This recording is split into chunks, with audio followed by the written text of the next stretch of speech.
Okay, Cara, thanks for joining me today to talk about Glentoran women and the upcoming Euros, which everybody's going to be talking about. So, how's things been going for you this year, football wise? Yeah, coming off the back of what was quite a disappointing year last year, having done my ACL, went through surgery and recovery for that. So last year I kind of missed out on a lot of football towards the end of the year. Kind of got back to playing.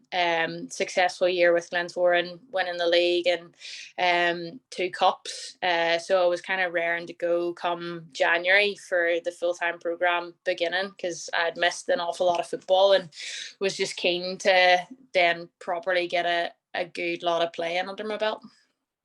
And sort of the end of last season, Glentoran women did the clean sweep. It ended on a real high, and then the Yeah. national team's absolutely flying as well. It must have been a great time to be involved.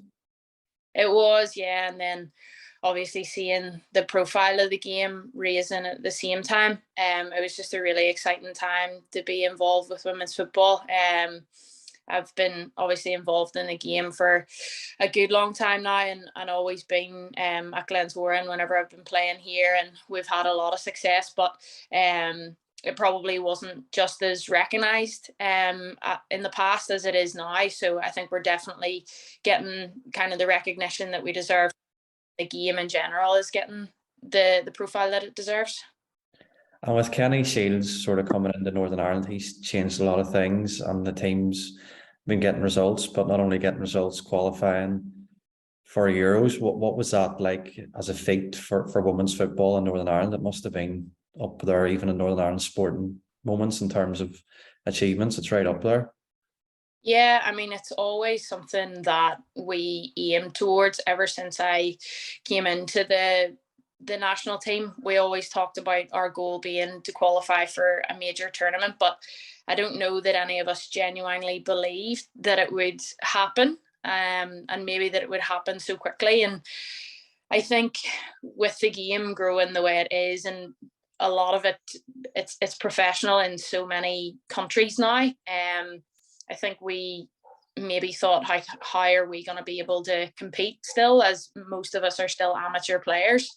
But it's just such a credit to the girls, the backroom staff that we have in the team, and how we've been able to pull together and pull this off. And I don't think we can ever sort of play down what an incredible achievement it is to have mostly amateur players qualify for a major tournament whenever the rest of the teams in the tournament are all within the top 15 in Europe, and we're a good bit outside of that. It must be magic as well when you go to grounds now in games with Northern Ireland when the place is absolutely packed out and fans are coming expecting you to play well, and you do play well and perform, but it must be just amazing walking into a full stadium packed full of fans. Yeah, honestly, it's quite surreal. And again, that's something that I don't think we ever expected. And expected so quickly after qualifying. I think last April, it was almost like just a switch flipped, and all of a sudden we had this humongous support. But I think the reason that it seemed like such a drastic jump too was the fact that there had been no fans for so long. Like during the pandemic, we couldn't have anybody come and watch us kind of during those latter stages of qualifying. So then when people did have the opportunity to come, then they jumped straight at it. And from a Glentoran perspective, we're always well represented in the national team. We've had 6 players at the minute. We've got 4. And even you look at the likes of Demi Vansenol, who's had a career and a time with the Glens, I suppose we've really bedded in with the national team, and we'll have a lot of representatives who have played for Northern Ireland recently. Yeah, no, it's credit to the way the club have always run itself. There's always been a high expectation at Glentoran.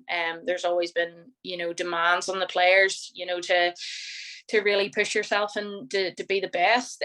We want to be the best as individuals and then collectively as a team. And I think, from the top down, there's always been that push. And, you credit all the players that have been there down through the years, and the coaching staff as well. And I think that's why we've got to where we are. And it must give the girls a real boost as well when we're going into the likes of Champions League, which we've done really well in last year. But even bigger games in the league, it just seems more professional, and that they can take these games in their stride. Maybe when before they wouldn't have been used to the big occasions. Yeah, we've learned a lot from, you know, playing on bigger stages, the profile of the game being raised, and playing against some of the best teams and the best players in Europe on the national stage. Then, you know, that obviously stands you in good stead for the likes of Champions League. And I know the club are very ambitious this year with what we want to do in Champions League. We had some good performances last year, probably narrowly missed out on pushing on, but hopefully with a different format and stuff this year, we can exceed last year's performances. And looking ahead to the Euros in the start of July, people have been talking about this for about 6 months now. It's going to be live on TV. It's something to look forward to, and fans will be able to tune in and watch all the games pretty much as well. Yeah, again, it shows how far the game has come, that, you know, you don't have to just keep trying and find the scores through Twitter or something and troll through to try and find what's going on in the game. Like, it's going to be live. Every game of ours is shown live on BBC, on BBC One nationally. Coverage is all over the radio. They're doing daily podcasts within the camps. So there's so much going on, so much more than even I'm aware of. And I don't think it'll really quite hit us kind of how big it is until we're actually there. Like, does it hit you when you see the team, you know, playing at Wembley, you know, playing at the Euros? You've got England ahead of you as well. Is it a bit surreal at times, or does it not? Is it maybe going to be maybe when you've retired and you're going to look back and think, gosh, I really did do that sort of thing? Or can you really take it in as it's happening? That's it. I think it's a tough balance between trying to take it in and try and savor it, because they are historic moments and you do want to kind of savor them, but at the same time not allow yourself to get carried away and kind of get sucked into the whole hype of everything. Obviously there's people there to kind of hype it up, and you want to make a big deal of it for the fans and stuff, but at the end of the day, as players, you just have one job, and that's to focus on the game itself. And you can't sort of be overawed by the crowds that are going to be there, thinking about how many people are watching it whilst you're playing. Before and afterwards, yeah, but whenever you're on the pitch, that's the last thing that's on your mind. And with the Euros just around the corner, what's the mood like with the girls that you've spoken to that are hopefully going to be going and going to be involved? Really positive, really excited. I think they're confident going in.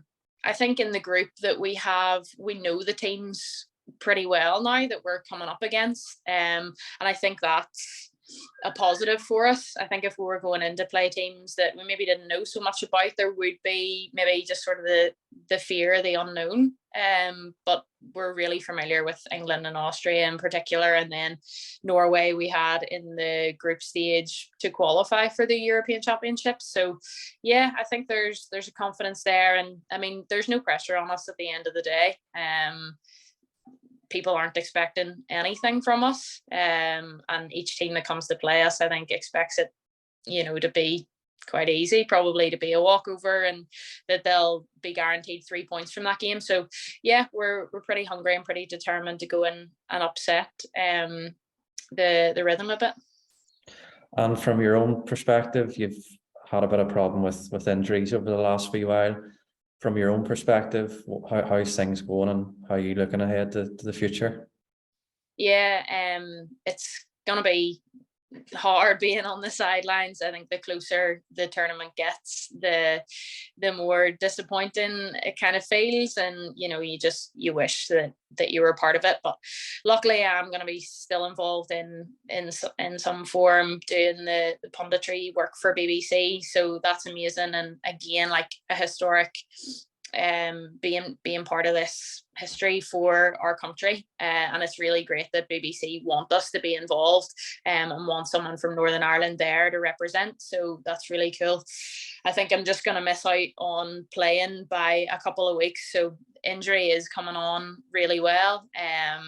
Recovery's going well, and I'm due to have another MRI scan in the next couple of weeks that'll hopefully give me the all clear, and then the focus will be when the league restarts in August, coming back for that and coming back for Champions League, and just trying to finish out the season as strong as both Glentoran.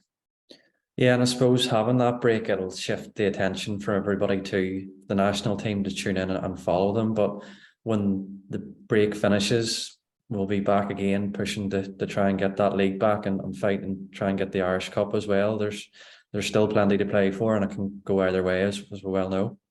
Yeah, definitely. This season is very different. It's a bit strange in the way that it started off, had this break, and but I think the break is probably come at the right time for us. It has been kind of a difficult start, and you know, there's no denying that the European Championships hasn't really helped and all of that prep. You know, it has disrupted things, unfortunately. So it'll be good whenever the Euros has passed, that we just have one focus then, and your attention isn't divided the way it has been in the lead up. So once that's over, the girls will deserve have earned a break for a couple of weeks, and then back in August, and hopefully hit the ground running. There's still loads to play for, still a long way to go, as you say. And yeah, we want to take whatever we can from this season.